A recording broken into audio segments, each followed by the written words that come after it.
This meeting of the Windham Southeast Supervisory Union will come to order. This meeting is a hybrid meeting, which means that some or all of the public body is meeting remotely and some are meeting physically in a physically noticed location where the public may plan to observe, listen, and participate contemporaneously. Please note that we will strive to provide means for those attending remotely to participate in the public comment period. There may be technical difficulties or reasons that otherwise prevent or interrupt remote public participation.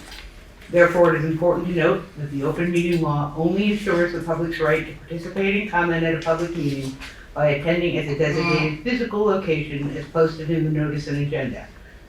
If a member of the public or of a public body has technical difficulties accessing this meeting remotely, please alert us by email. In the event of a technical difficulty that cannot be resolved, we may continue the meeting if necessary to time and place certain. Please note that all votes taken during this meeting that are not unanimous will be done by roll call vote in accordance with the law. Thank you again for your patience, everyone. We experienced a little technical difficulty. My agenda won't come up. What the heck?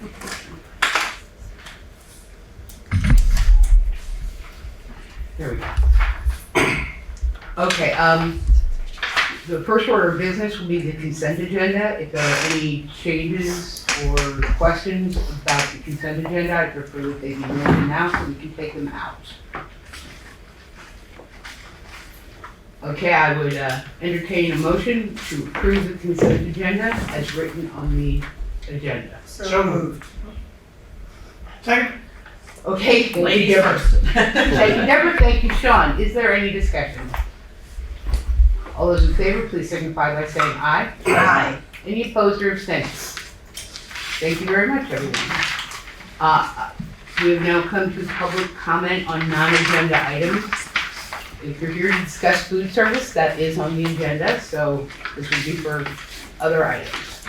And we will sit with that for a moment for anyone who might be on Zoom who might want to speak.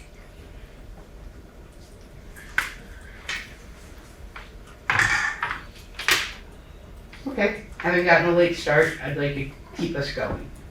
Administrative report, Mark, you have updates for us? Yes, I'm gonna set the stage for the next few items here. A few weeks ago, Chris Farrow from Fresh Picks joined us to address concerns that have been raised. Chris is here tonight to give an update. We also tonight have a comprehensive food service plan to potentially start our own program next school year. Along with the plan, we will review fiscal impact of the plan and also review strategies and timeframes to implement the plan. So I think we'll start with Chris, then we'll move to Susan and Frank. Okay? Yep. Okay. Thank you.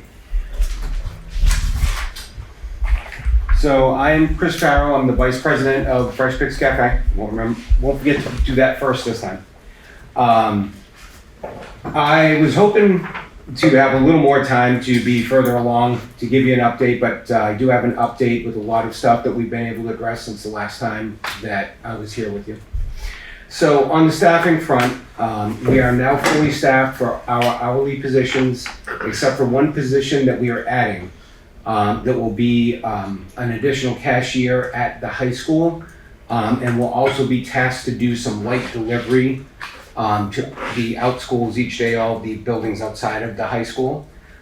This comes from feedback from some of our building managers that if they're short on items or whatever, our district-wide managers, Christy and Kelsey, have to try and run it out to them. If they're busy, they're having to run back and forth. So when we hire this person on, we're gonna build into their schedule a daily run to all of the outbuildings to make sure that we're minimizing people running around and it's just one run. We've permanently backfilled the GM position, Clay's position, with Christy Gaines. Christy Gaines was the assistant manager for us when Allie West was the food service director. She was very interested in coming back and we're glad to have her back aboard. And our chef manager at the high school, Noah Gillard, hope I said that right, sorry Noah, has now started at the high school. We're still using a temporary employee at Academy, We are close to filling the new floating chef manager position that we created to make sure that Christy is able to manage the operations rather than having to backfill, for any open positions. The offer for that has been extended, but the person hasn't formally accepted yet. Okay. So I'm also proud to say too that with the staffing that we've just done for the hourly positions, we've made a great connection with the immigrant population here in Brattleboro.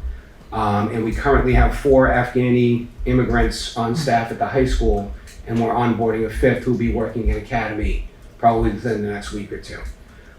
This is really this is the best diversity we've had on our staff here since about 2022, 2023, that school year.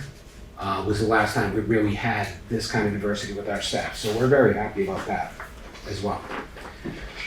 In terms of the menu, Christy and Kelsey have almost completed the January menus. They've increased the number and variety of vegetarian menu offerings. They're increasing the frequency and variety of Harvest of the Month offerings and adding promotional days to January based on Vermont local meals.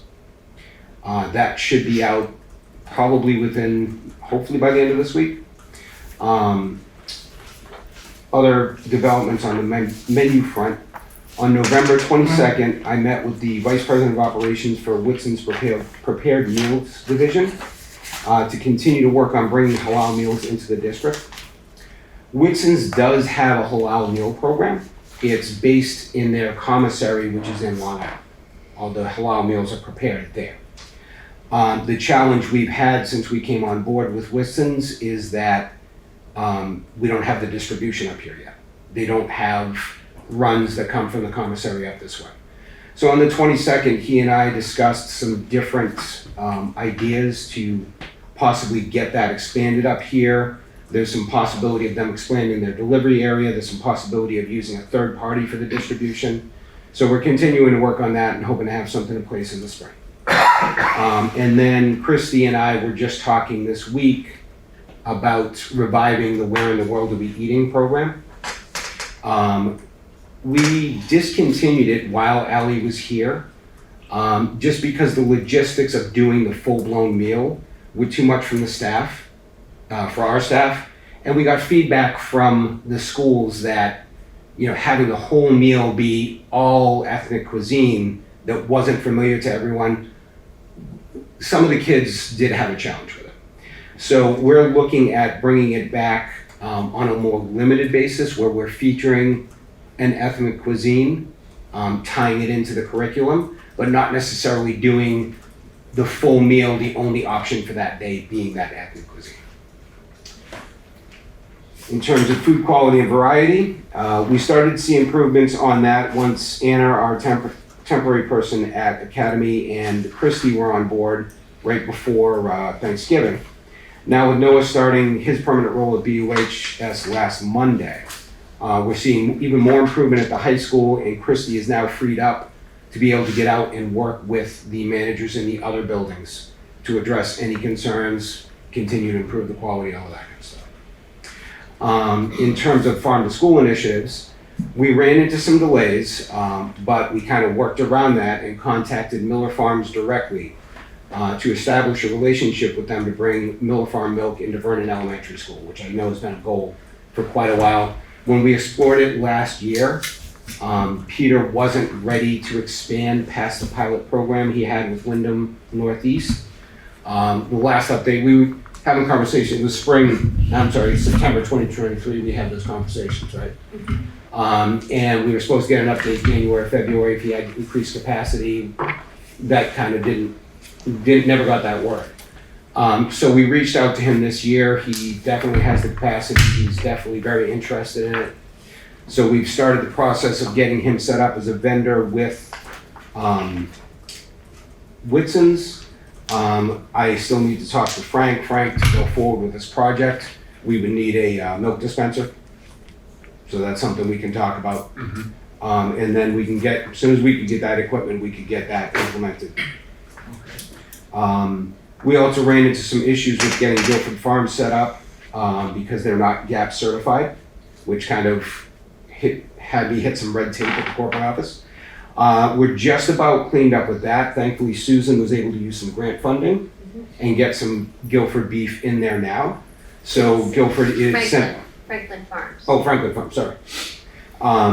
So we're talking about the same farm, right? 'Cause Yeah, I had- the name of the farm is It's Franklin Franklin Farm, Farm, and it's okay. located in I had Rachel, farm school coordinator, working on that, so. Okay, so Franklin Farm. So the beef is in there now. By the time we go through what Susan was able to get us through the grant, we'll have them set up as a vendor and be able to purchase from them directly as well. And then I don't have our year-to-date local purchasing percentage available yet. While we were struggling with our staffing issues, we allowed Kelsey to take a pause on keeping that documentation up. But we actually have it scheduled for tomorrow that myself, my farm to school coordinator, Rachel Boland, and Kelsey will be meeting to review where she's at, how she's doing getting caught up, and see what we need to do to help her to get caught up. So by your January meeting, I'll be able to actually provide an update on our local purchasing percentage. So that's some of the stuff that we've had going on since we met. As we said, when we met, we had those staffing struggles, which were pretty challenging. It's really been about a week and a half now that we've had enough staff where we have strong production people at the high school and academy, and now have a manager who is available to go oversee all the buildings and work with them on some of these quality issues. I haven't heard much pretty much since Anna and Christy started. I haven't heard much in the way of the complaints we were getting when we were short those 3 people. I don't think we're all the way there yet, but I think they made a lot of progress. And I do have to say that Christy was excited to come back to the program, and when she came back in that first week at BUHS, she commented on how much of a different vibe, how great it was compared to when she had left, which was just after Allie left. She's really excited about being back, and I think the combination of Christy and your on-site dietitian, Kelsey, is really going to move us in the direction we want to move in. I haven't been this hopeful about the program since I hired Allie West way back when to implement the nutrition standards at the Brattleboro town schools. I think they have a lot of potential. As I said, it's been a couple of weeks, so I have to see it play out.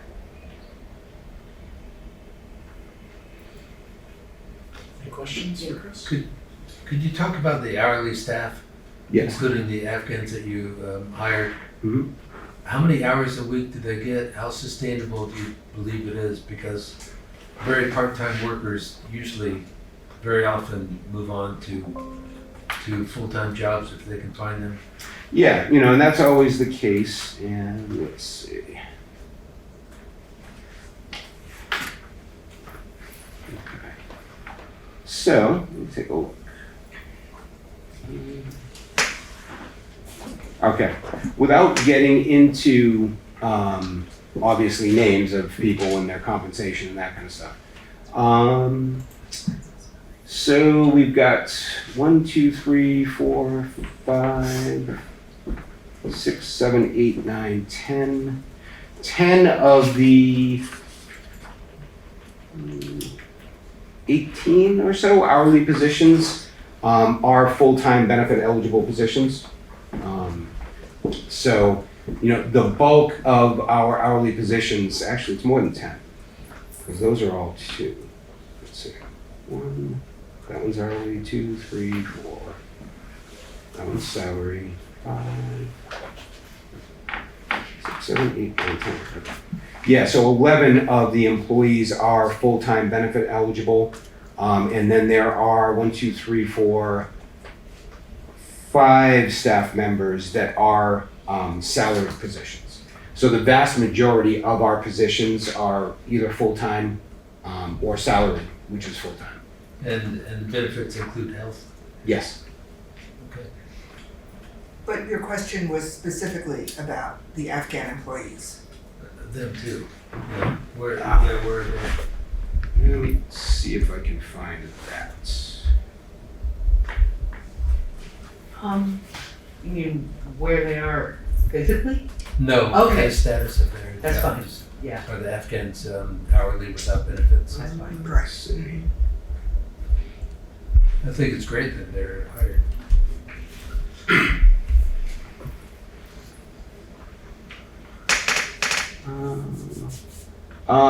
The 4 that are currently on staff are all full-time, Oh. benefit eligible.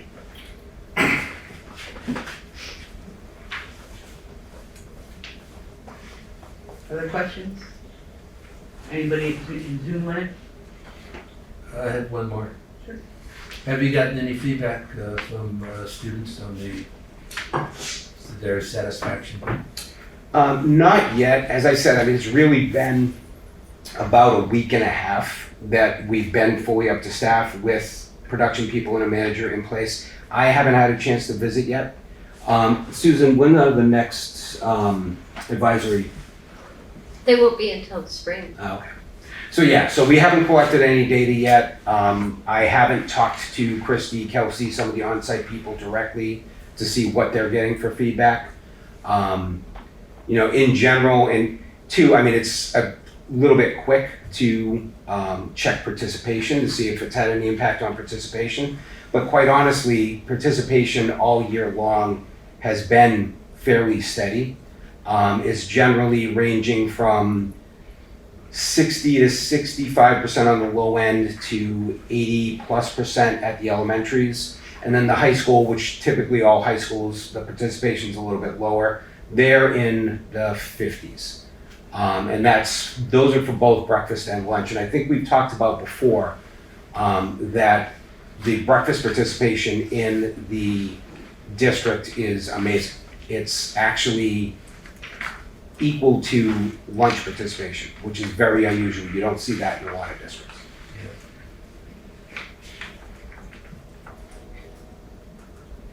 Other questions? Thank you very much. Okay, as I stated in the beginning, there have been some concerns, and those concerns have led to the development of a food plan. And Susan Grabowski is going to lead us through this plan, and then we'll also talk about the fiscal impact and then the potential timeframes for implementing. So about a year ago, I had the opportunity to work with Sheila Humphreys from Food Connects to start creating a district-wide farm to school team. And we went ahead and we did that. And that team of 7 people, including Clay Shute, who was working for Fresh Picks and left in October. We went to Shelburne Farms, and it became pretty clear that there were several people on this team who were very passionate about the idea of moving to an independent nutrition program for all of our schools, much like what Putney does right now. And it had been on my mind for a very long time as well. We've had discussions about it. And I've experienced personally a lot of frustrations with Fresh Picks for various reasons. I think everybody has the proposal in front of them, and those frustrations are outlined in there, and I don't want to belabor that point.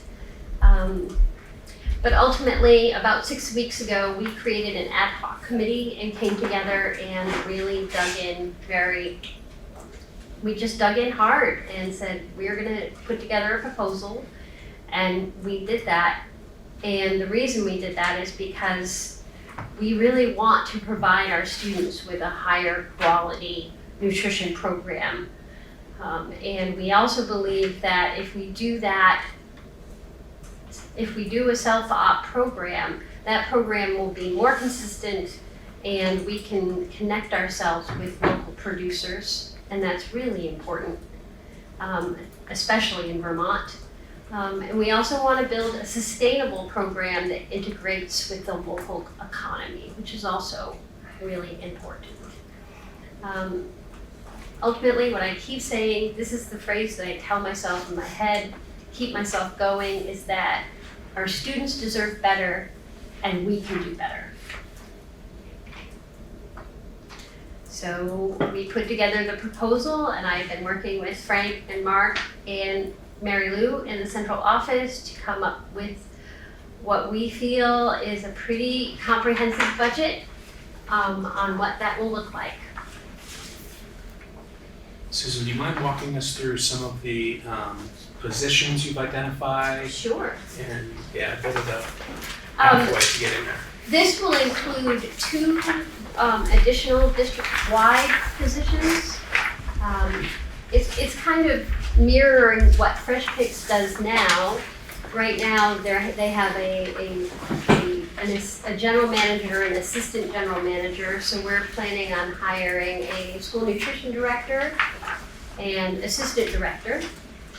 And those 2 people will be really in charge of putting together menus and managing the staff and doing the hiring and doing the training, all of those things. That's really going to be, their job. I will stay on staff as well with all of my current duties, which is really monitoring and I do a lot of free and reduced information crunching as well.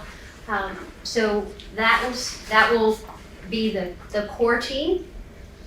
And then we will have nutrition site leads. We'll have site leads at all of our schools. So people, which again, Fresh Picks does this now. And every school will have at least one other part-time person or full-time person helping them out. We have several schools right now that only have one person working at them. Green Street is one example. Oak Grove is one example, and Guilford is another example. And right now, Guilford is eligible to do after-school meals, but it can't be done right there at Guilford because the person working there simply doesn't have the time. She's pretty straight out just doing breakfast and lunch for the students at that school. So we want to build a little bit more capacity into the program for those additional programs that we run currently, like after-school meals, which we refer to as CACFP, which is Child and Adult Care Program. So those are the after-school meals beyond the lunch and the breakfast. So we also have several more people who will be working at BUHS. That's the main kitchen. The Green Street meals, because Green Street doesn't have a kitchen, come out of BUHS BAMS. So even though there will be a site lead at Green Street, they will be spending some of their time at the BUHS kitchen and then bringing the meals over to Green Street. So a lot of this mirrors what Fresh Picks is doing. We do have some changes that I think we're adding a little bit more staffing to support and bolster what's in place already. And we've really modeled this after other self-operated nutrition programs here in Vermont. We've consulted with Allie West, and I've used Fresh Picks staffing guide also as a way to really inform where we need support. Great. I think and the last thing would be important to view is the timeline. Right. Page 13. So the decision today will be made whether or not to accept this budget, and I'm expecting that will move forward.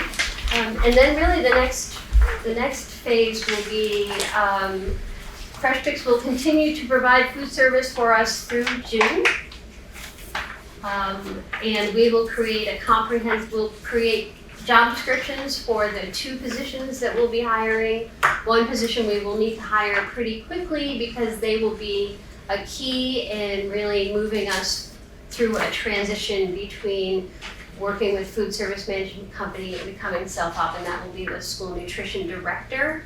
So we'll create a job description and start advertising for that position pretty quickly so that we can find somebody to fill that position, and that will be in this current school year. We hope to hire that person by February, and we will work with that person and Fresh Picks to create some kind of transition plan, a comprehensive transition plan, so that by the time June rolls around, we are ready to run. So we will continue to hire people, and we'll include definitely interviewing everyone right now who works for Fresh Picks. There are a lot of people who are working right now in this program that that are wonderful, absolutely wonderful. There are a lot of really great people that we would love to retain. One of the things that we have considered is that USDA commodities orders are actually due in March. So that's one of the things that we know that we want a school nutrition director on board, and that's really for the next school year. So that person will be involved in ordering food from the USDA for the following school year. So that's pretty key. We'll continue to refine and define our transition program or our transition plan, and even begin to try to create menus for the upcoming school year throughout the spring, and really get ready for our summer food service program, which will start at the very end of June. Thank you, Susan. If there are no questions or comments, we can now review the fiscal impact. That's what the board. Do you have a question? Well, I have one question, Susan. Sure. It's still not clear to me how going independent would be better than Fresh Picks. It's kind of the bottom line. I still can't see it clearly. We'll have more control. That's number one. One of the big frustrations that I've dealt with is really trying to get information that I need. And if all in-house, we shouldn't have that struggle anymore. We'll have, and I think number one is having more control. More control over staffing, over Staffing, menu. over the menu, over the food that we purchase. Right now, we don't have that level of control. If I can just add, we have Rebecca Olmsted, who is, I believe, on Zoom, who has a statement that can help address your question. I don't know if Rebecca is prepared to read the statement, if not, I can read it for her. She's prepared, yeah, she's, Yeah. if she's able to zoom into the room and read it, she can. If not, Rachel has offered to read it. Hi. Can everybody hear me okay? Yes. Okay. I have a statement prepared from the WSESU nurses. As WSESU nurses, we have seen significant adverse effects with the current food service provider. BU6 nurses have requested an increase in the health office budget for nutritional snacks because students are not getting their nutritional needs met this year. BU6 has seen a significant increase in numbers of students with headaches, stomach aches related to not eating. Many students who previously used the dining hall say they can't find anything or that the food is gross. They talk about cold things that should be warm, sandwiches with one piece of meat, and grilled cheese with no cheese. Insufficient portion sizes, and frequently running out of preferred food items prior to the start of the final lunch periods. As nurses, we have conversations every day about the importance of feeding our bodies. And in the current climate where many families are food insecure, it's vitally important that the school is providing meals that are safe, nutritious, and also appetizing so that the students eat. In addition to the general population, there are more serious concerns related to vulnerable populations within the school, specifically insulin-dependent diabetic students. There have been a number of concerning issues with the nutritional information that diabetic students would rely on to administer appropriate dosages of insulin. The current company has not been able to provide accurate carb counts for the food items they serve, which is vitally important for the students with insulin-dependent diabetes and something that we have formally been requesting since January of this year. Without accurate carb counts, it is important to calculate appropriate insulin boluses for our students with with IDDM. In many instances, the food the current provider is serving doesn't match the online menu. Additionally, we have found that the carb counts on the labels printed by the cafeteria don't match the carb counts on the online menu. For the month of November, there was no menu to refer to. This can create a dangerous situation of the student being under or overdosed with insulin. We have had specific instances in which, because of these errors in labeling, students have received harmful doses of insulin due directly to the mislabeling of nutrition information. Also, food allergies. Students with food allergies, including celiac disease, are unable to eat in the cafeteria as items are not clearly labeled. When we have inquired, the staff are unable to provide information regarding the ingredients in the food that is served. Items that were previously gluten-free now contain gluten, without making that change known. This has caused adverse effects on students with food sensitivities, including, but not limited to, stomach aches, gastrointestinal disturbances, diarrhea, nausea, vomiting, constipation, fatigue, and rashes. Because of the lack of labels, ingredients, and/or allergen identification, students with food allergies are not able to eat in the cafeteria without risk of harm. We have been diligent in attempting to communicate our concerns with the current food service company. Historically, school health services have had a collaborative working relationship with food services. Unfortunately, we have not experienced that with the current program. Due to the lack of collaboration and the fact that none of these issues have been corrected in a timely manner, we no longer feel that it is safe or beneficial company to use. We have seen the direct effects that this company has had on our student body, i.e., increased visits to the health office for hunger, dehydration, GI disturbance, hypo or hyperglycemia, allergic reactions, and fatigue. Our objective as school nurses is to optimize student wellness so that they can access their education. We believe that by having a local food program who is invested in our community on a more personal level is essential to supporting both the overall health and access to education for the student body. Thank you. Thank you. Thank you, Rebecca. Are there any Any other? other questions? Sean? Yeah, I don't know a lot about this, so I'm speaking a little bit, maybe beyond my scope. But I remember that there was, I think maybe it was Ally that came and spoke to the board.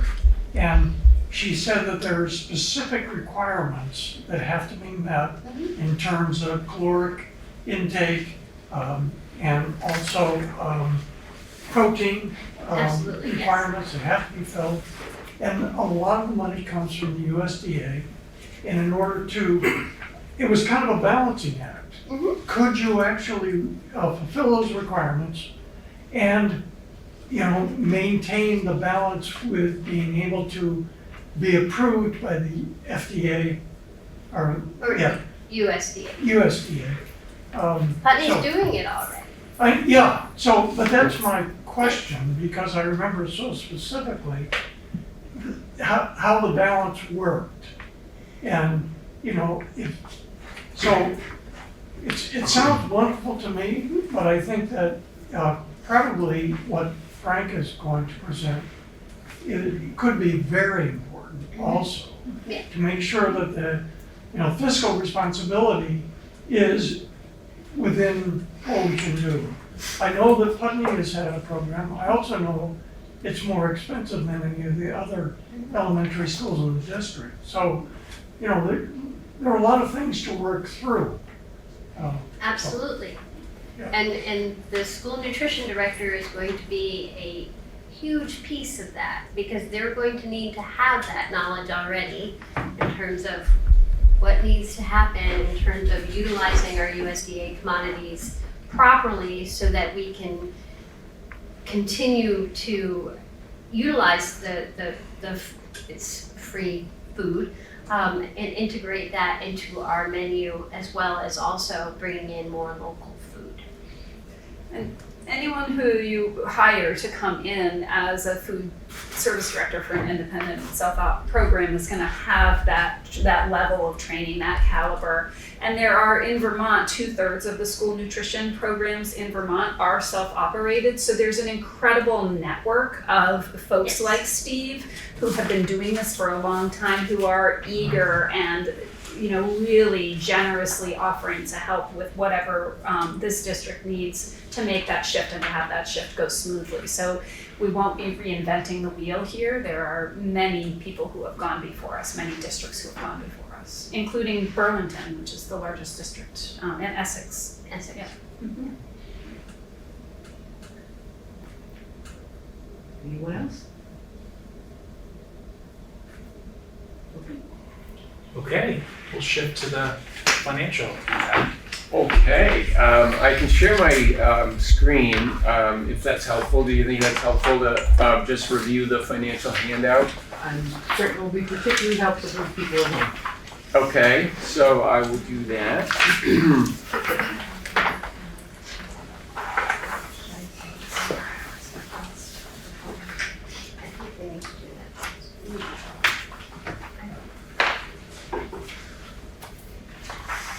Can I ask a clarifying question?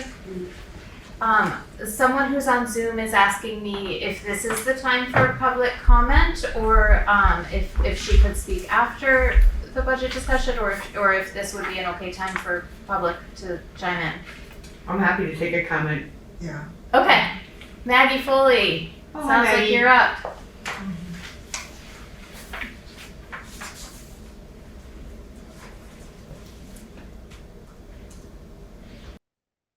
I'm sorry, I'm here. Hi, I'm Maggie, and is it now an okay time to offer a comment? It's fine, Maggie, go ahead. Okay, thanks. I'm speaking tonight as an individual, and I want to thank the committee for their research and efforts, and I also want to thank Rebecca Olmsted for that comment that was really illuminating. I want to emphasize something that was in the committee's report around the extractive nature of these for-profit companies. I want to emphasize it by mentioning another one of their widespread practices. That's the practice of rebates and kickbacks. It is a widespread practice that the food service companies charge clients for food and receive a behind-the-scenes off-invoice rebate. They do not return these rebates to the taxpayers.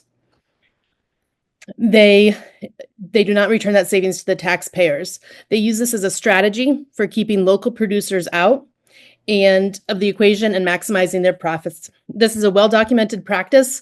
I've heard it exists a lot, and I think Sodexo has been one of the well-known companies that uses this. Whitman's, the parent company of Fresh Picks, also reached a settlement with the New York State Attorney General for the same illegal practice in 2011.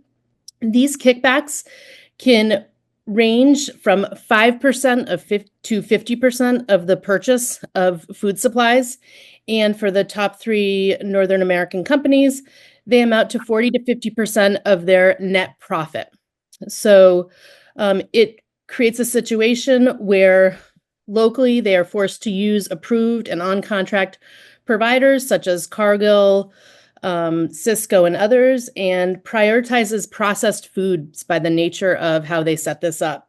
It shuts out local farmers and forces them to send the profits and any revenue from the food services out of our community. And so this is another reason that I think it's really important to look into kind of the extractive nature of this and do what we can to keep our investments local and feed our children healthy foods. So thank you so much. Thank you. I have to ask, could I be considered part of public comment right now? Briefly, Okay, great. So, and I do mean briefly. yeah, so I will address that last one if I'm going to be brief. So at one point in time, over a decade ago now. The caller or the speaker is absolutely right. Food service management companies used to do that rebate thing, the discounts, all of that kind of stuff. Sodexo, Whitson's, as she pointed out, got caught because they were not supposed to be doing that even under USDA regulations at that time. Since then, the companies have gotten better, but also too, when the government reviewed it, so the GPO, did a report to Congress, they recommended that school districts shift to price per meal contracts. Because under price per meal contracts, the rebates are not part of the equation in terms of return to the school. What the management companies have to do is they have to set their prices per meal that we charge to the school districts to be competitive. And to do that, we can't do that without applying rebates to those prices. Okay? So that is why USDA started recommending price per meal contracts. That is why Vermont shifted to price per meal contracts 7-8 years ago, because of those rebate issues. I can tell you, working in food service management companies for 18 years now, yes, it used to be a common practice when companies like Sodexo and Whitson's got caught. It's pretty much gone. Even with the big companies, they have shifted their business models and they don't do that anymore. Okay, thank you. Yeah. Anyone else before Frank gets started? Take it away, Frank. Okay. I'll share my screen for folks that are in the Zoom in the fiscal report that we've prepared. It's on the website as well. Does everybody have a copy in the room? Yeah. There you go. Okay. So I'll scroll down to page 13, the end of the report, and we'll start with the total impact. Sean had alluded to this in his comments. What we're looking at here is our usual supervisory union food service budget, and at the end of the report you see the total expenses over the last 3 years, so fiscal year 24, fiscal year 25, and then the proposed year, fiscal year 26. So we'll focus on fiscal year 26, of course. You see in this proposal, based on what you've just heard from the committee that's done a great deal of work on analyzing this and turning it into an operational plan, working also, of course, with Mark and I to create a lot of confidence in the assumptions. This proposal is more expensive than the current contract. You see our current budget, and this is for all programs, $2.4 million. And the proposal, based on the work that the committee has done and the research, and then our own experience with Putney, we think that a $2.6 million proposal up $204,000 is realistic. There are additional transition costs that would be incurred this year if we did move forward. Things like a delivery van, the initial hiring of a director to organize all the things you just heard about this evening, and some technology equipment that would be needed to, as Susan just said, take accountability and control over systems. And by the way, do we know if my screen is being shared on Zoom? It is. Okay, thank you. So I'll kind of walk us through this, the big picture in terms of the total budget. if we look at, we, as you may recall, have always budgeted at the site level in food service. So I'll scroll back here to where our expenditures start on page 5.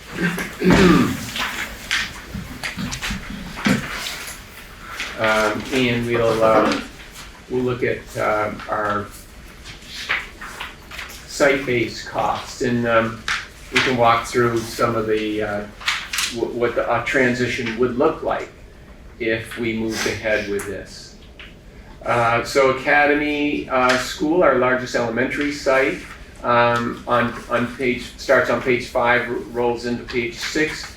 Academy in total is actually showing a reduction of about $300,000, and the reason for that is they have been a kitchen serving other schools, but if we were managing the system ourselves, we would allocate employment and food costs to the 3 schools instead of just Academy and Brattleboro. So that would be a reduction you see here in Academy, but there'd be an increase in Oak Grove and in Green Street. I'll scroll right along to that, just so you can make that connection. Remember, the report is organized by those account codes we've gone over a few times. Oak Grove is location number 1383, that's assigned by the state. They are on page 10, and you see where we really hadn't assigned costs to Oak Grove under the current contract. You see there's an increase of $100,000. So out of a $300,000 reduction, there's a $100,000 increase, and then Green Street is the next school on that same page. You see they're up $188,000. So there's still an increase when you look at all 3 schools. While we're on this page, page 11 of the report, looking at Green Street, just as an example,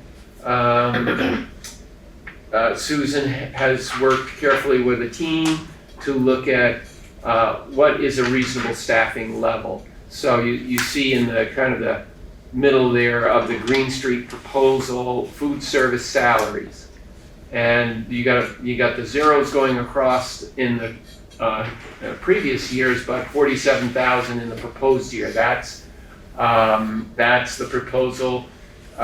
Susan, do you remember the top of your head? Is that 1.6, I think. 1.6 full-time position? equivalent. Mm-hmm. Frank? Yes. What's FFV? Fresh fruits and vegetables. Fresh fruit. And so that's a fully funded cost, and it's 100% grant. So wherever we see FFV, it's Fresh fruits and vegetables, yeah. And those are programs that I don't know if all of our schools are eligible for. They are. All of our schools are eligible this year. Okay, this year, yeah. You have to qualify based on socioeconomic indicators. so some schools have food and then food FF and V. Yeah, in total, FF&V is only about 70,000. So it's a fairly small part of the $2.7 million budget. And then But And it's in addition to the meals that we serve. It's served outside of those meals. it has to be accounted for separately. separate, okay. It's all part of the state and federal rules around how the accounting is done. Any other questions as we move along? So I was saying, in terms of labor, Fresh Picks, as Chris has just indicated, it's a single number. So maybe we'll go back to Academy to show you how different the financials look. In Academy on page 6, you see in the current operating year a pretty large number there in the middle of the page, food service management costs. So that's 716,000 is everything. It's food and it's labor and anything else that goes into providing food service operation. What we're doing now, of course, is we are employing those folks that Fresh Picks currently employ. We not necessarily the same folks. I don't know if there's a non-compete clause in their contracts or not. Certainly is typical, but you see that where there was no labor in Academy, now there's 78,000 and an estimated 39,000, and that's all benefits. Too early to parse out who's going to take a single plan, family plan, two-person plan, and that sort of thing. So we're using an estimate that's based on what we see typically in our schools for the classified category of our employees. The major assumptions behind this, aside from our staffing, is the cost of us buying the food, and those unit costs are $1.75 for breakfast and $2.15 for lunch, and that would be a per student per meal per day, and we serve 219,000 breakfasts and 223,000 lunches, and that's the Windham Southeast School District, and then Putney has served approximately 22,000 breakfasts and 24,000 lunches. So it's applying those costs per unit, that $1.75 and that $2.15, to those thousands of meals, whether it's breakfast, stand, or lunch. And those statistics are obviously really important. If we're off a couple pennies, that makes quite a difference over 200,000 meals.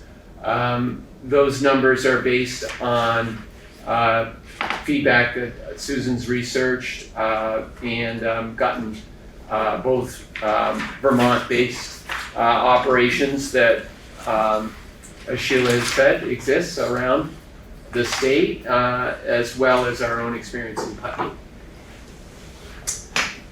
So those are, on the expense side, the way in which we essentially look at the proposal. You've heard that this group has taken a lot of time to develop.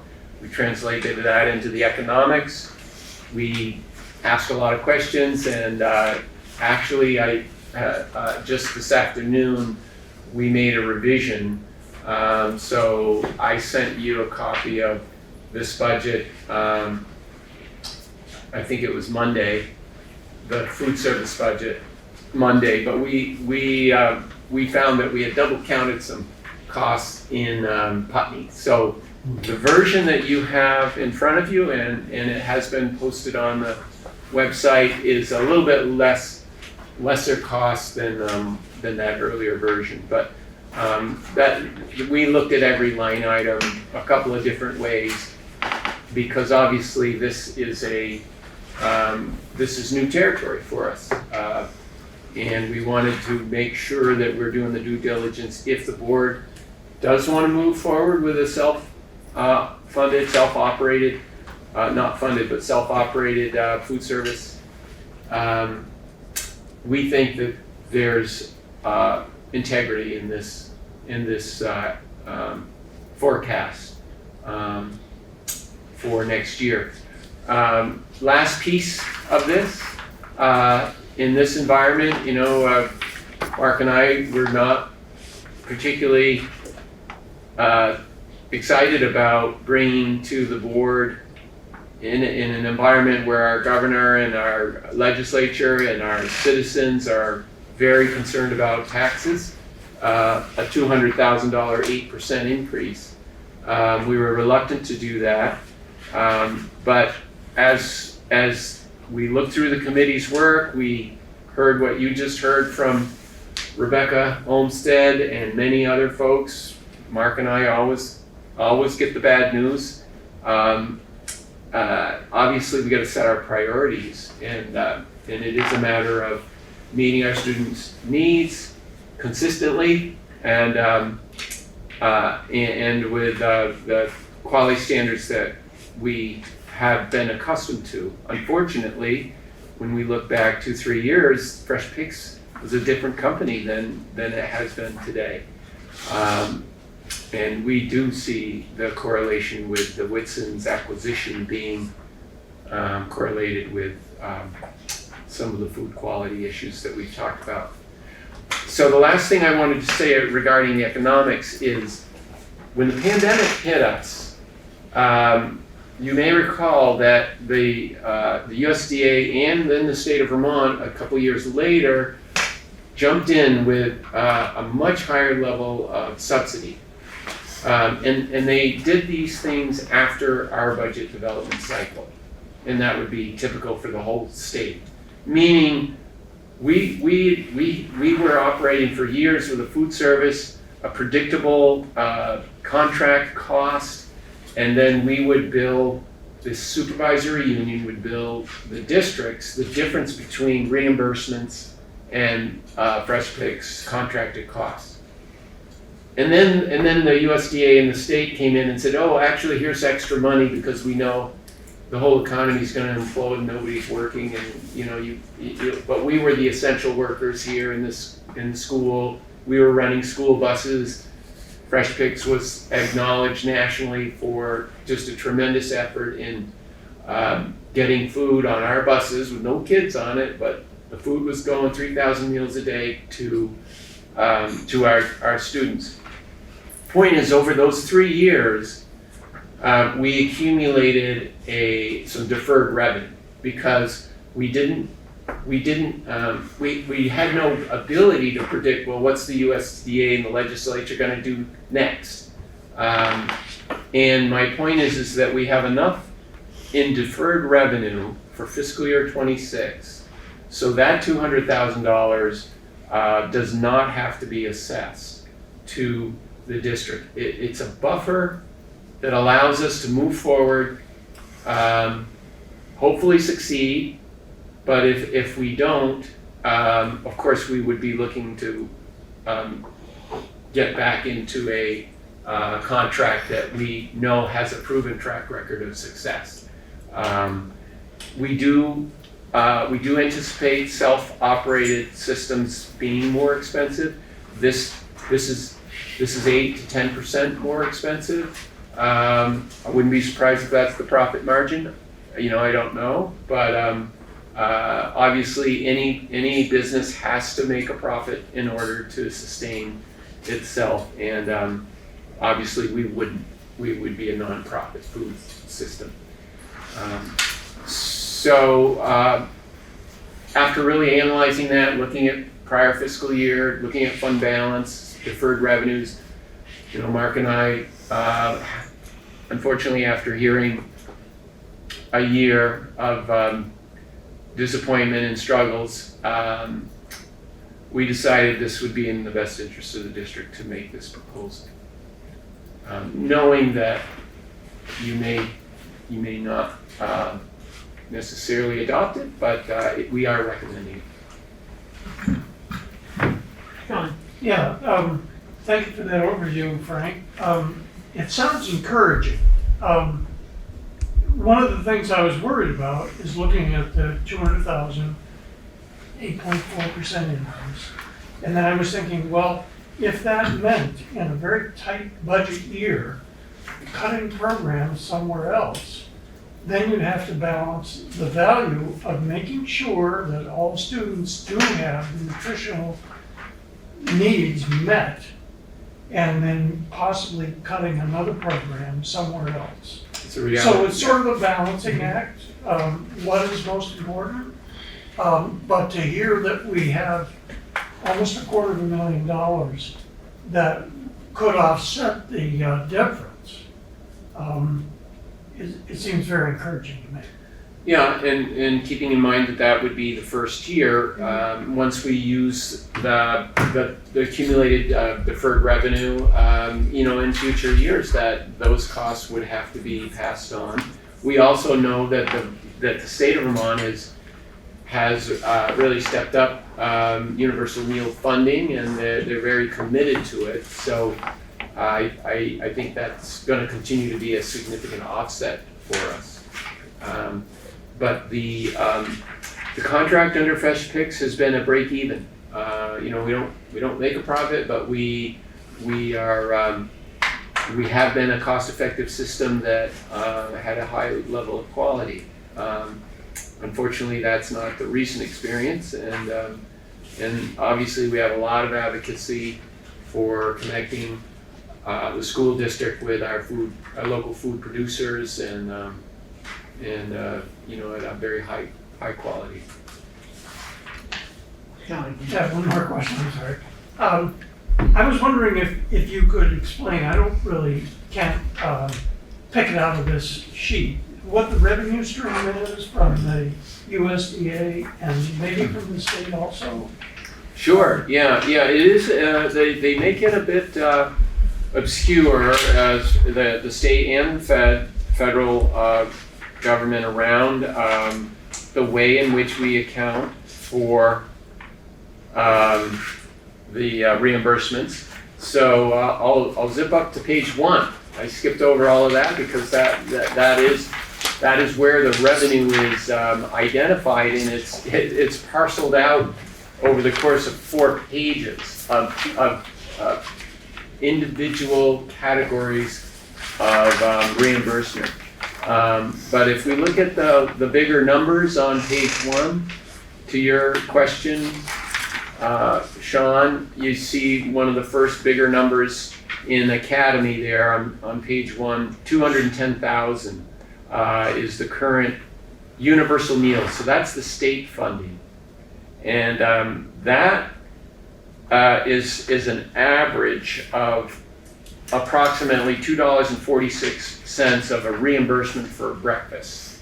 And I say average, it varies depending on student socioeconomic status. And then the next line down, now that you see that we're seeing a shift in fiscal year 26 from that 210,000 to what we are projecting the participation rate at Academy, just for the Academy students, will be next year. So that's why we go from 210 down to 120. And then the school lunch and the school breakfast, those are the USDA funding sources. So at Academy, with the participation rates that we predict, it's the 296,000, nearly 300,000 in fiscal year 26 would be our reimbursement, and that's as I was saying, for breakfast $2.46, for lunch $4.73. So remember, I was saying cost for lunch is $2.15 just for the food. The difference between that $4 that we get and the $2 that we have to go out to buy it from our farmers or our markets is our labor. It's reimbursing us for our labor, but generally it's not 100% reimbursement. Generally there is a local share to these costs, as Putney has seen. And then the next number, 212,000, is the breakfast reimbursement. So it's the state as universal meals, that's state funding through our tax dollars, and then the federal lunch and breakfast is through the federal tax dollar. The rest of the numbers are relatively small, but maybe one other notable number is the commodities. So we don't cut a check for the commodities, but we have to account for them. So this is where the USDA distributes commodities to all schools, and those obviously comply with the nutrition standards that the USDA sets, and those are integrated into the menus and food prep. Overall, the commodity is about 100,000 for the entire system.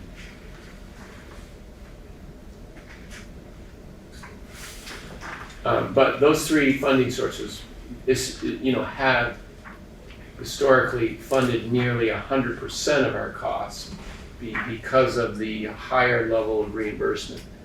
The other thing that the central office team has done with Susan and Mary Lou Steiner, I don't know if Mary Lou's with us on the Zoom, but just worked very hard to assure that we get the maximum opportunity for federal funding through the community eligibility program. I don't know if you remember that term, but that's where we work with the Agency of Education Child Nutrition Program and make sure that we apply and enroll in those the highest level of reimbursement that goes with being a USDA compliant food service program. Deborah. So earlier it came up that there are additional expenses, delivery van, hiring of new personnel, and technology. Do you have a ballpark for that? Yeah, we're estimating about 70,000. Yeah, somewhere around a $5,000 or $6,000 lease payment on the vehicle over a 5-year, and then the payroll for March, April, May, June, and maybe 10,000, 15,000 for technology and some equipment. Kim. So at the last BAM's Leadership Council, they, along with other members of the public, expressed a concern about the budget, wanting it to be as lean as possible. At the same time, they were unequivocal in saying that if it costs a little more for a better food plan, they would fully embrace it. Based on the proposal from the ad hoc committee, and thank you all for this excellent proposal. And based on what Frank has just said, I would be entirely in favor of a motion to go forward with an independent nutrition program proposal. Thank you. Are there more questions? I did have one more question. Putney already does the independent program. So I'm just looking on page 9 of Putney, and so is there any way to look at Putney and then translate it to the other schools in the future? We have done that, yeah.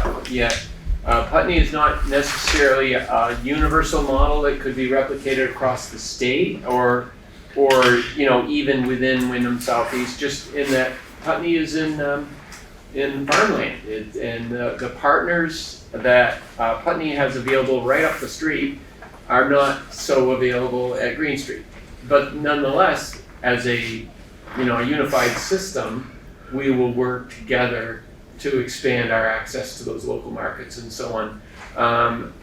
The other issue with Putney is that I think you serve 180 kids daily, and you need a certain level of staff, whether you serve 500 kids or 100 kids.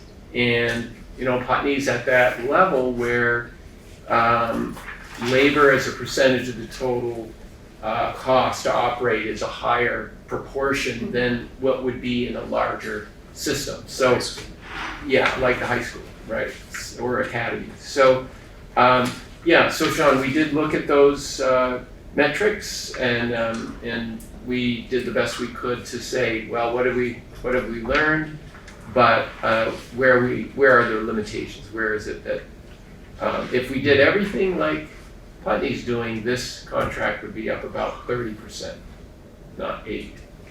And we knew that would not be viable.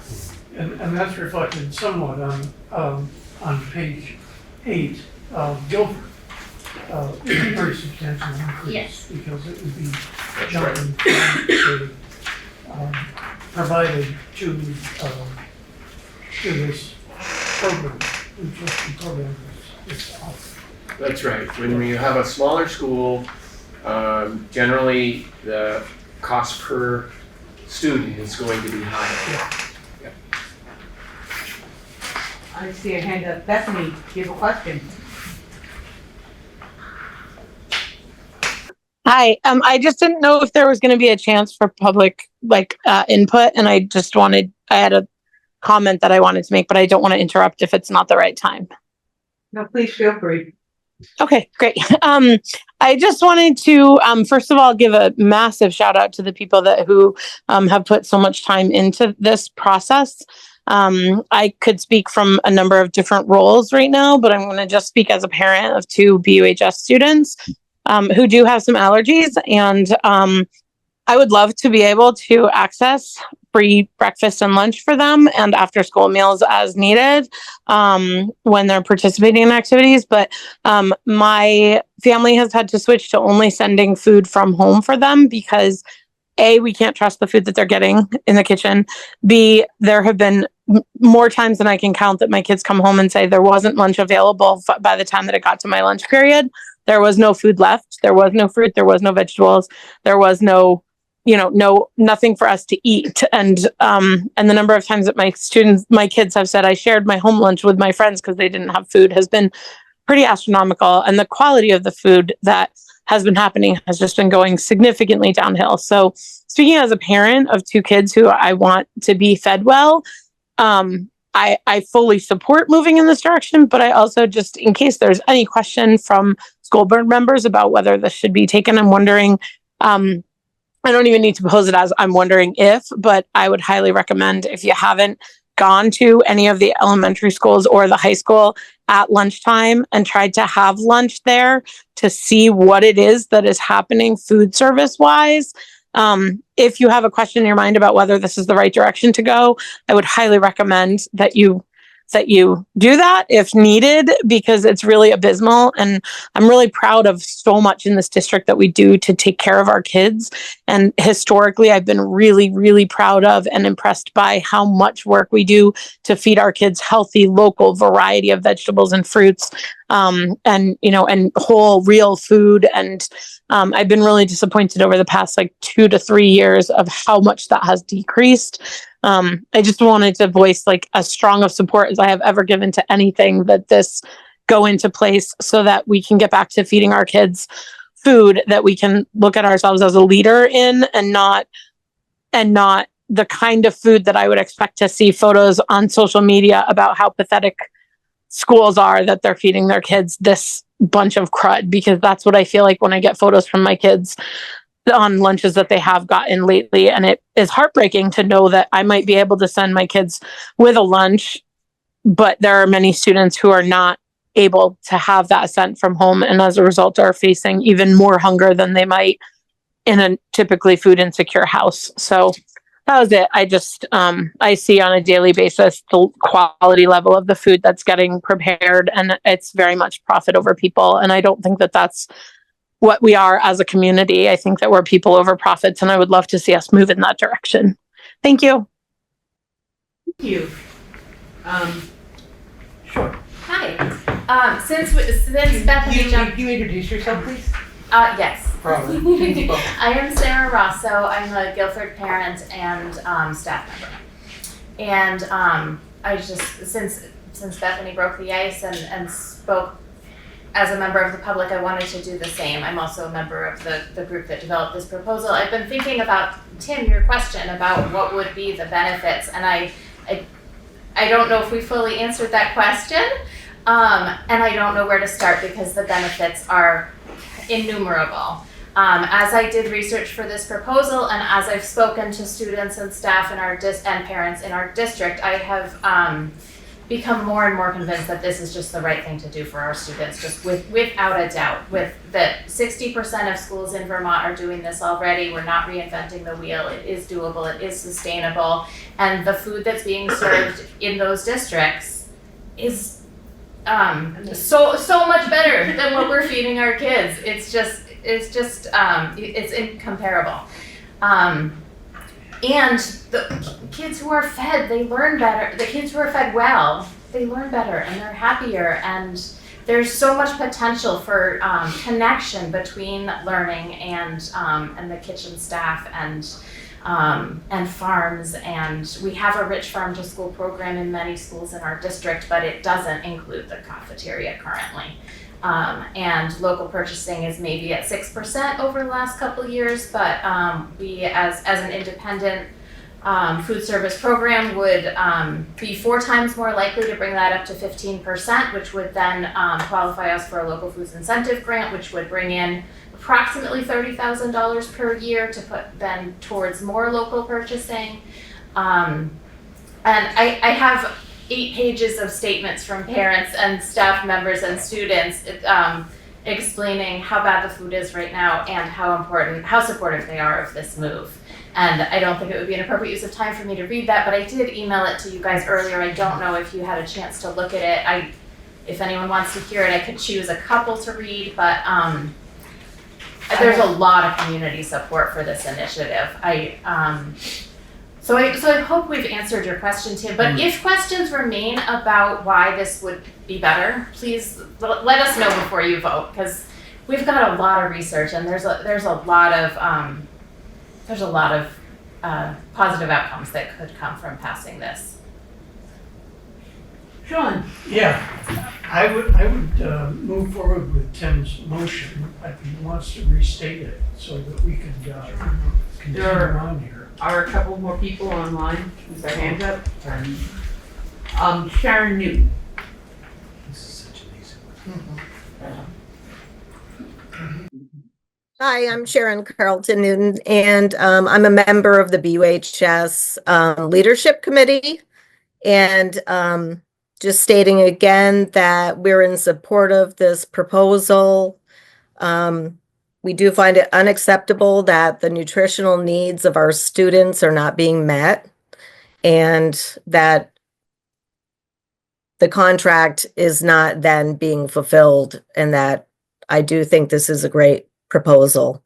And especially with all the reimbursements of funds that we get, it's just seems like it should be a done deal to start something that's actually going to fulfill the needs of the students and staff at the school. Thank you. Thank you. Yes. Hi, I'm Stephanie Bonin. I'm the chair of BUHS Leadership Council, also on the ad hoc committee, and a mom in Dummerston and BUHS. And 2 things. One, in the track that we're on of not the data, I wanted to echo Bethany's comment in a different way, that when you speak to the people who run these independent food programs, they all invite you to come and eat. So rather than go and eat terrible food, they overwhelmingly say, please come tour my cafeteria, come eat, come hungry. And they are so proud of what they're doing. And that's sort of that data that is hard to show in numbers. And Scotty Chbotchnik, who is the principal at Newbrook, it told me that often, and we wrote it on the Google Doc, but that often the students that come back will list their food experience at Leland and Gray High School as a highlight. And I think it's a beautiful thing. Just one question on the data and the numbers.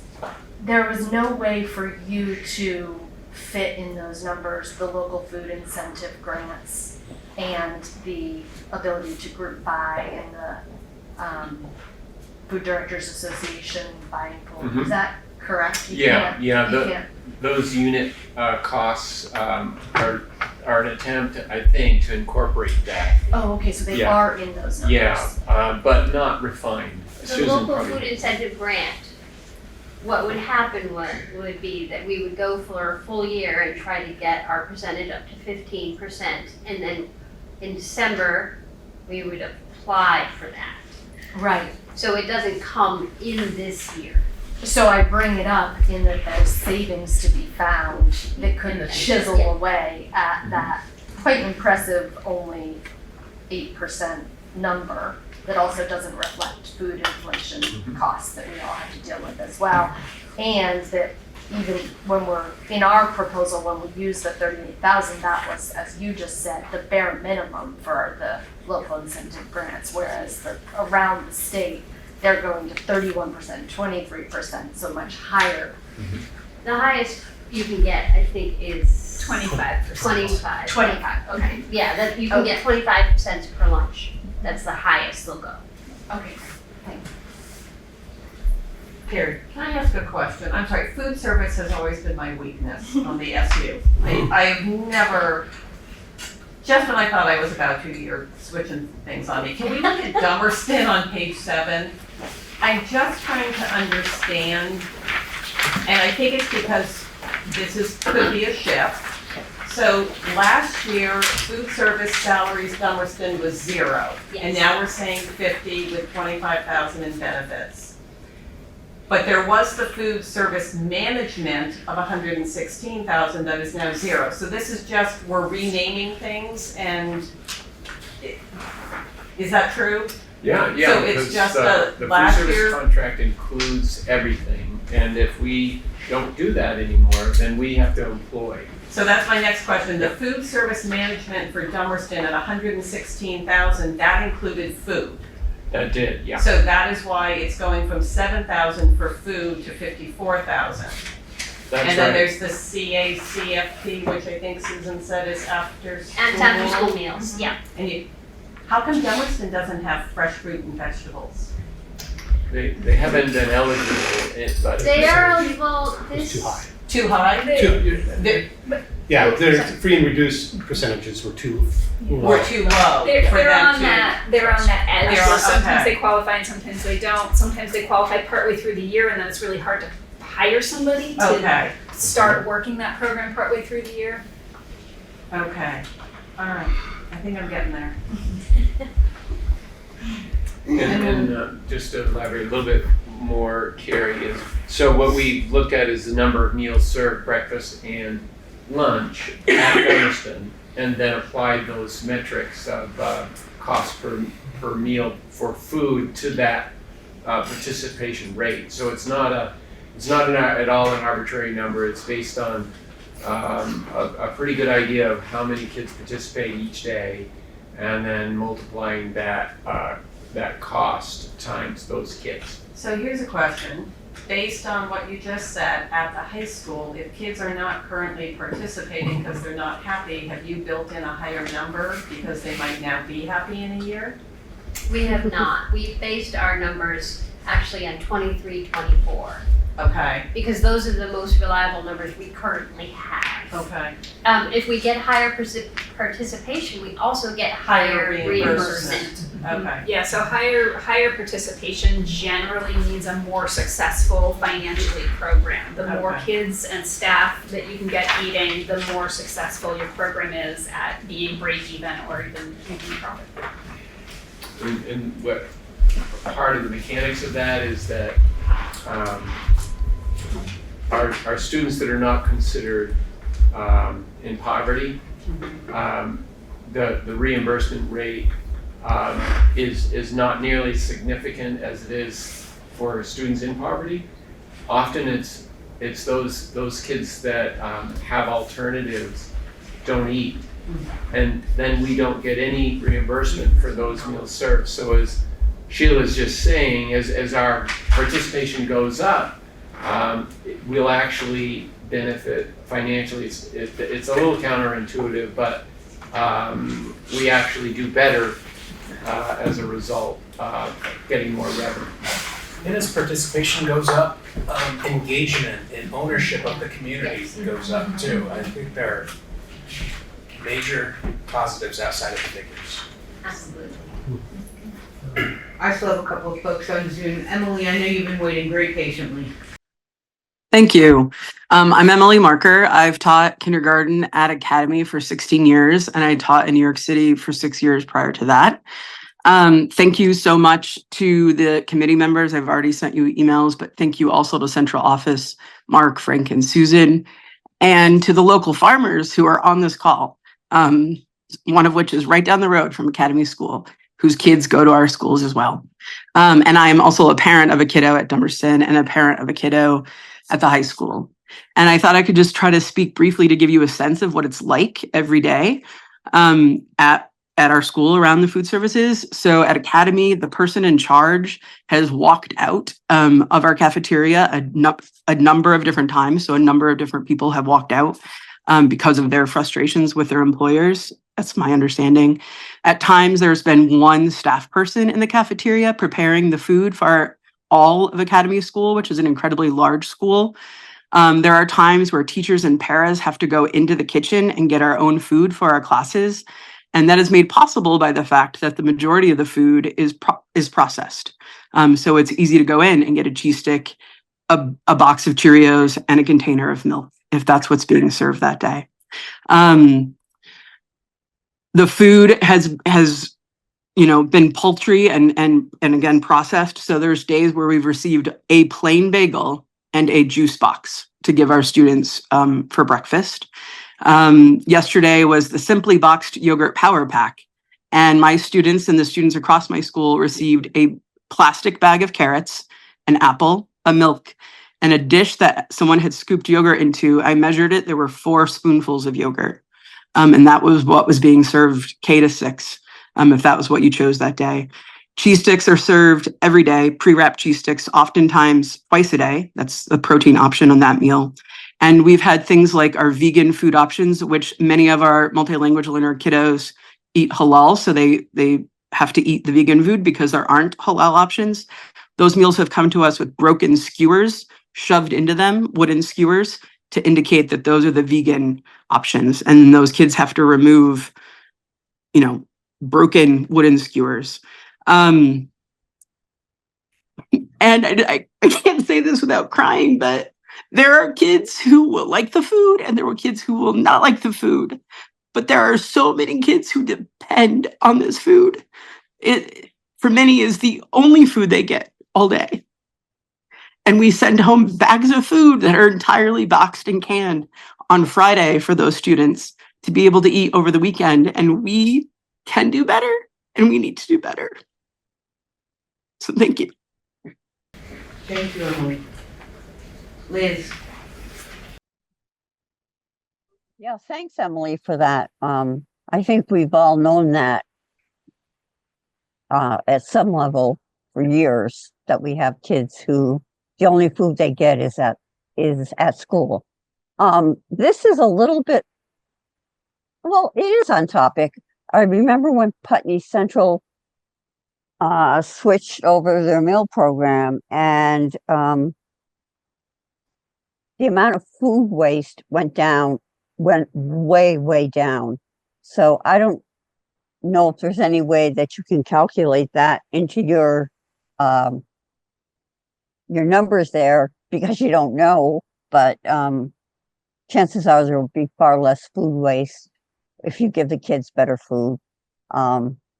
Putney's always been, they started that meal program, I believe, when my grandchild was in 1st grade. And I was so impressed with the quality of the meals there. And we owe it to our students to feed them well. Well-fed kids learn better, behave better. It's a building thing, The better you feed them, the better they'll do. And that's, there's no question about that. So please pass this. Thank you. Thank you. Is there anyone else, or do I hear a motion? Hold on. Tim? Okay. I would like to make a motion to accept the proposal of the ad hoc committee of the WSASU Farm to School team to transition to an independent nutrition program, to fully transition to an independent nutrition program by June 2025. Second. Thank you, Sean. Thank you, Tim. Any further discussion? I would just urge the district to look into the Milk with Dignity pledge and buy milk only from farms that have subscribed to migrant workers' milk with dignity.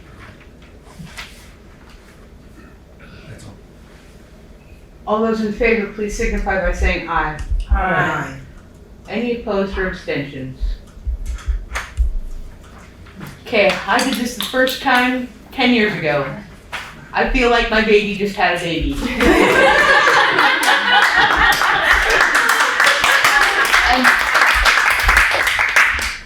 this is like walking in and seeing the whole chickens being quartered. Real French chickens. Thank you all very much, and thank you everyone who has sat very patiently, and thank you so much for all your hard work. Thank you.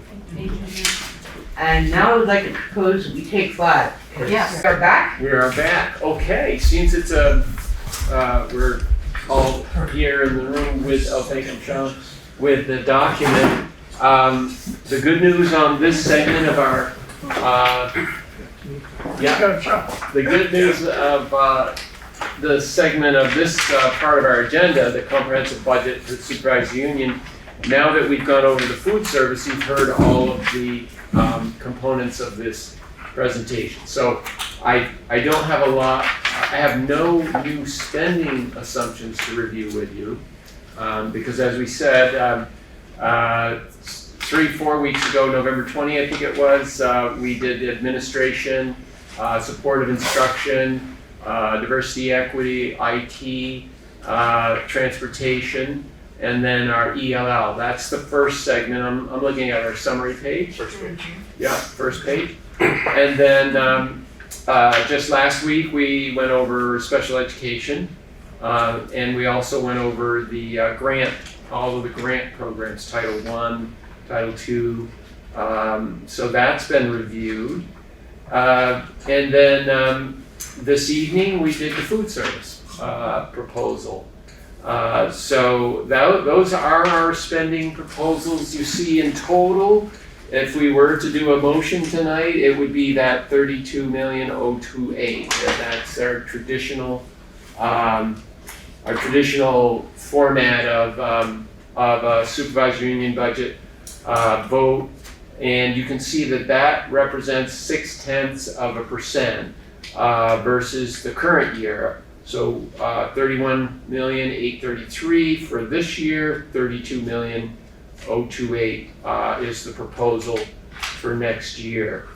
The new information that you do have in this handout on the second page is just sort of helps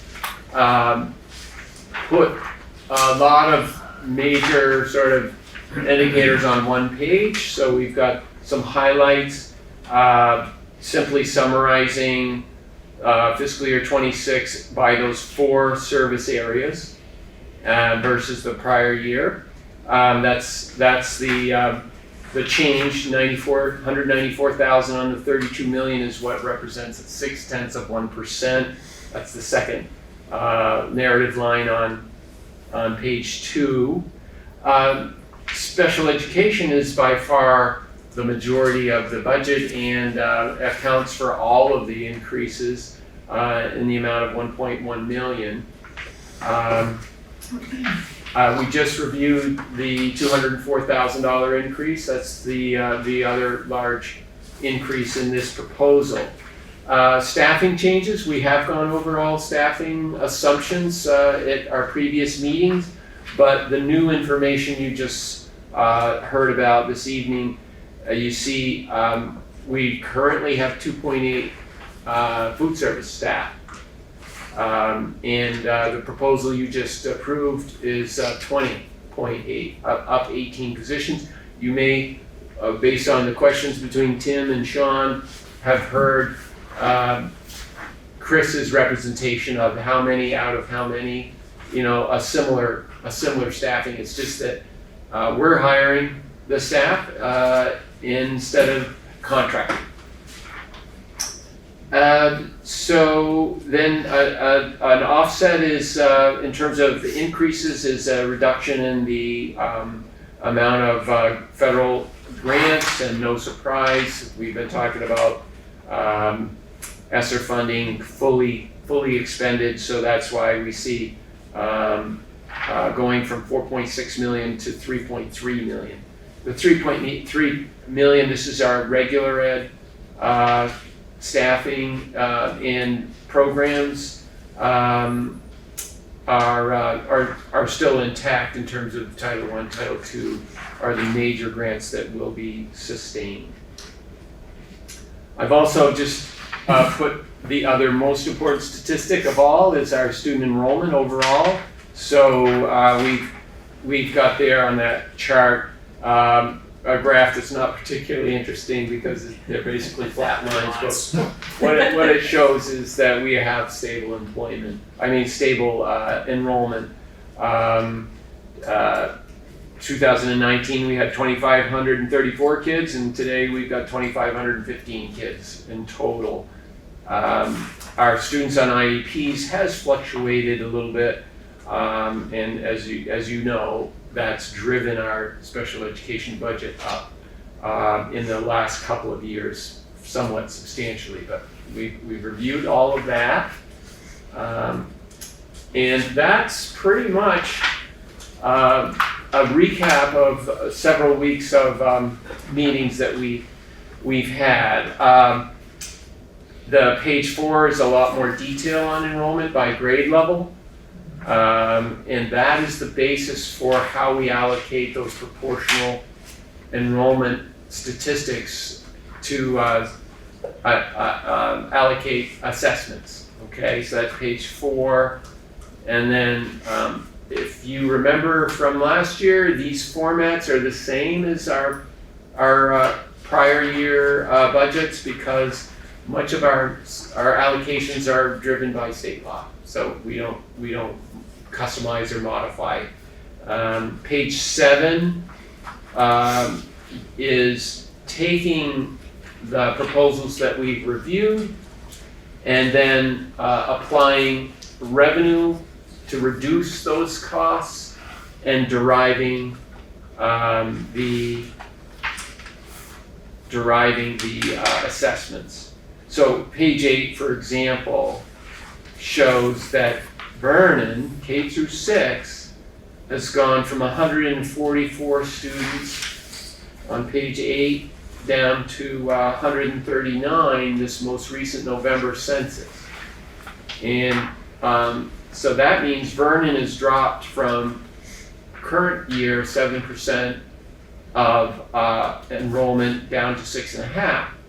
And that's why Vernon is seeing a lower assessment in some of the costs that are passed to the district.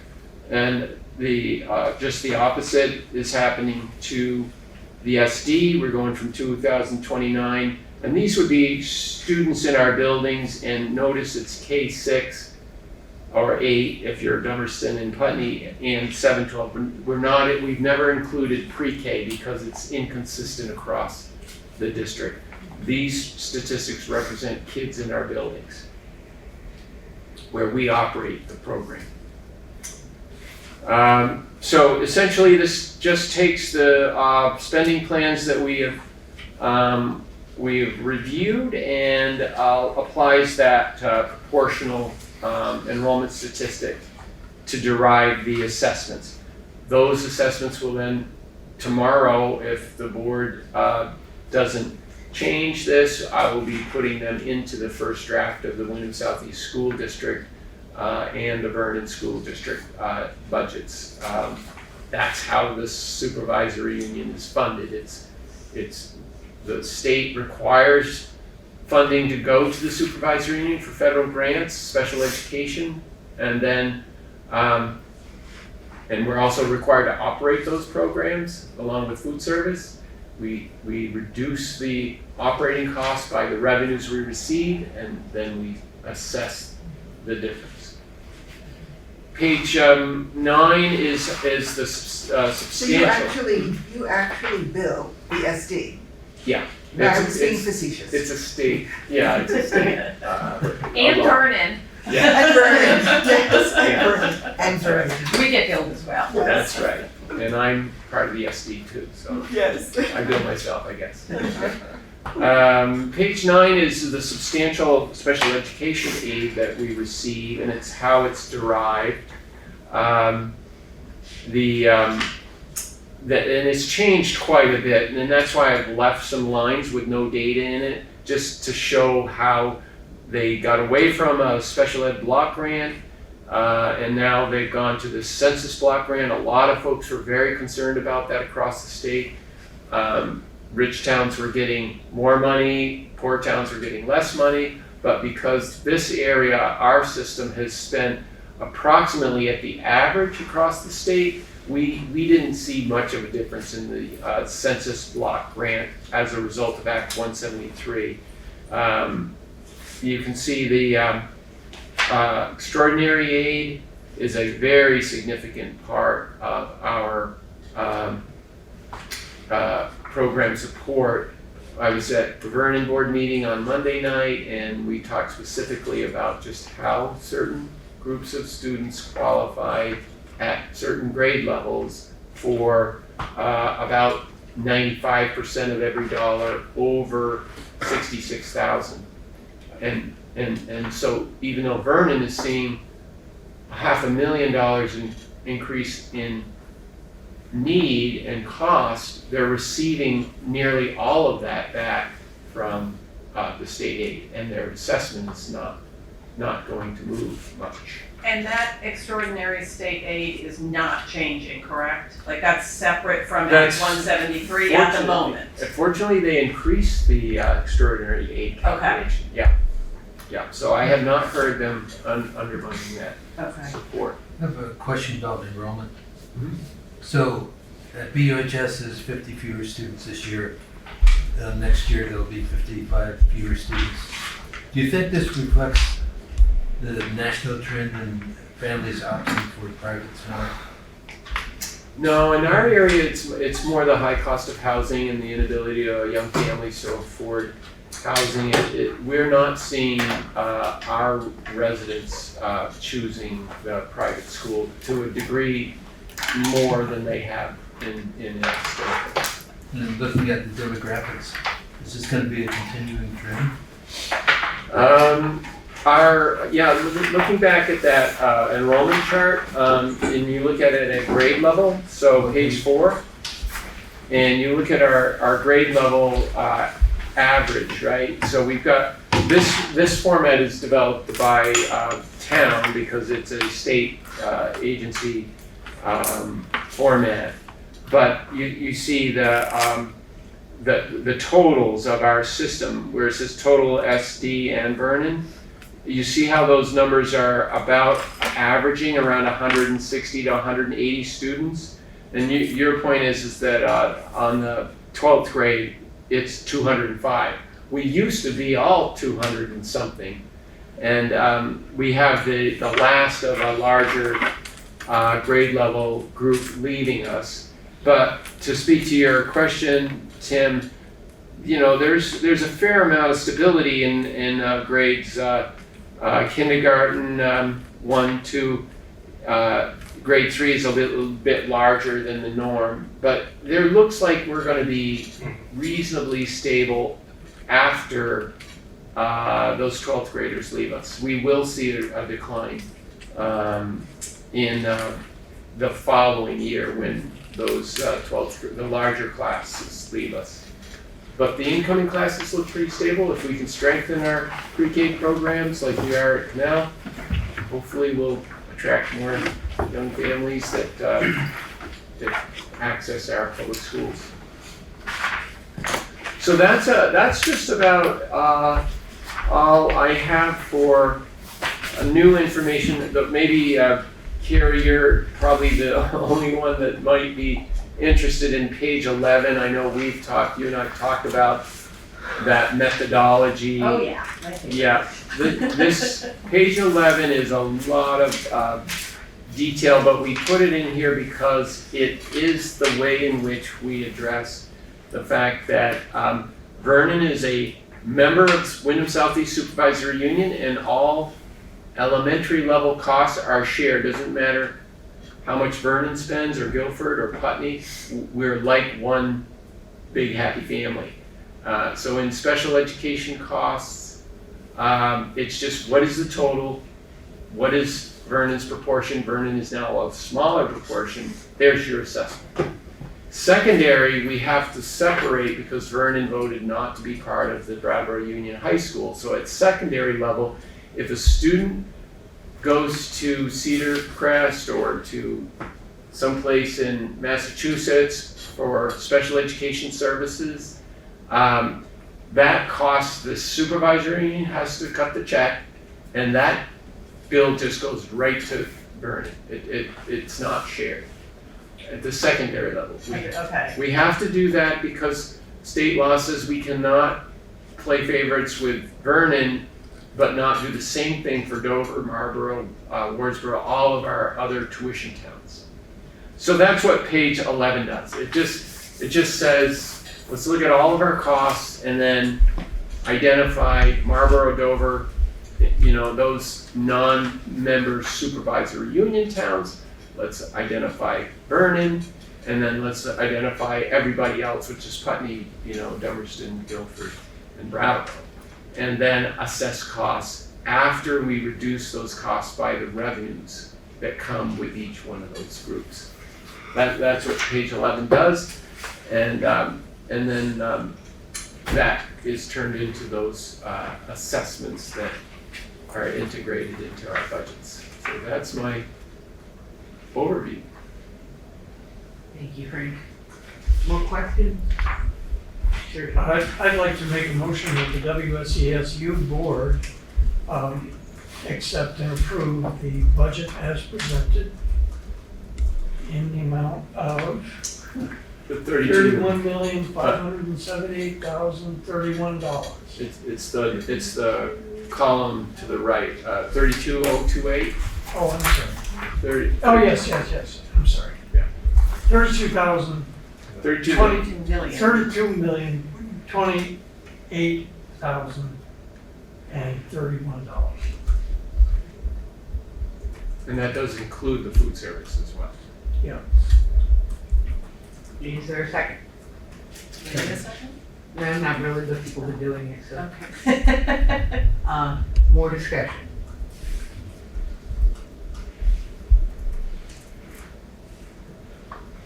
All those in favor, please signify by saying aye. Aye. Any opposed or abstentions? Thank you very much. Awesome. Thank you. Thank you. Woo! Wow. Getting stuff done tonight. Very briefly, we have some more business. Presented for adoption our policy G1, board member education, G8, the continuous improvement plan, and H2, family engagement policy. Do I have a motion? Thank you, Tim. Is there any more discussion? All those in favor, please signify by saying aye. Aye. Any opposed or abstentions? Those three policies are adopted. Presented for a second reading, F4, searches, seizures, and interrogation of students by school personnel. F5, searches, seizures, and interrogation of students by law enforcement personnel or other non-school personnel. And F22, student assessment. And if there are any questions, please send them to the policy committee. Under new business, presented for a first reading, E14, environmental awareness and responsibility. F28, participation of home study students in school programs and activities. And F42, student dress code. And once again, questions, comments, complaints should be forwarded to the personnel committee. And another business, brief housekeeping. Mark, are you available to meet with us in executive session before next week's meeting? Which I don't know if we need to have since we just voted on the budget. We can arrange a time to meet. Okay. If that works. Yeah, it's Deborah. No, nothing. Okay. Yeah, do we need next week's meeting? No, then what was next week's meeting was to vote do on what this we just budget, did. and we just did it. So, So we don't have a meeting next week? we do not have a meeting next week. We don't need to have one. Unless but we have to meet with Mark. Yes. Do we want to do that Wednesday? Do we want to do it during the Okay. day? Okay, Carrie had a real job. I can get out. They're very flexible.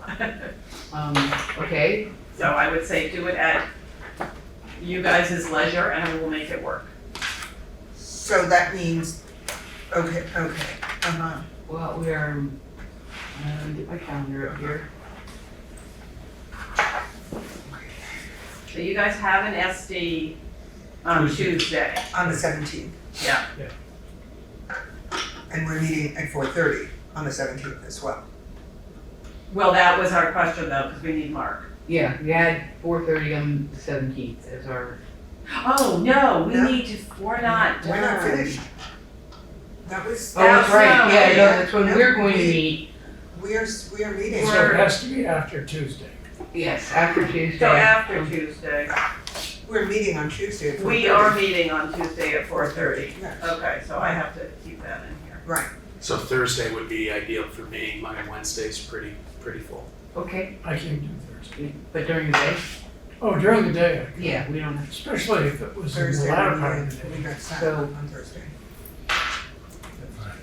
Yeah, so at 5 No, or 4? not for us No, at we have 4 or something. 5. Okay, 3 o'clock, what does it look like for you? I'll make it work. Does that work? Is that the 3 latest o'clock that you guys Thursday can the do? What's the 19th? latest you could do on Thursday? We have a 5 o'clock meeting. so the latest would be 3:30? Well, I really don't know. I mean, I don't know what the time frame is, what the duration is. So we do not know how long it will take. That's right. Well, we should set a time and if we And have to stick to do it. it again. Yeah, 3 o'clock to 4:30. Does that leave you enough time? Yeah, we're right down the road. Okay, that's true. Where are we meeting? Your office? We can meet at central office. Okay. Oh, All okay, right, so so- Thursday the 19th, 3 o'clock to 4:30 central office. But we regroup on Tuesday at 4:30. yes, we do. Tuesday the 18th at 4:30. Yes.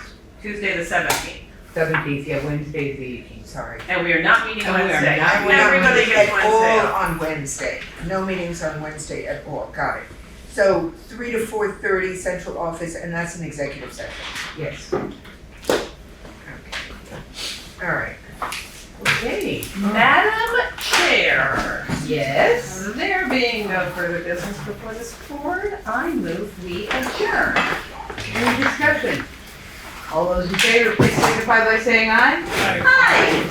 Any opposed or abstentions? We are adjourned at 8:15. Thank you so much, everybody. A lot of really good work out there tonight.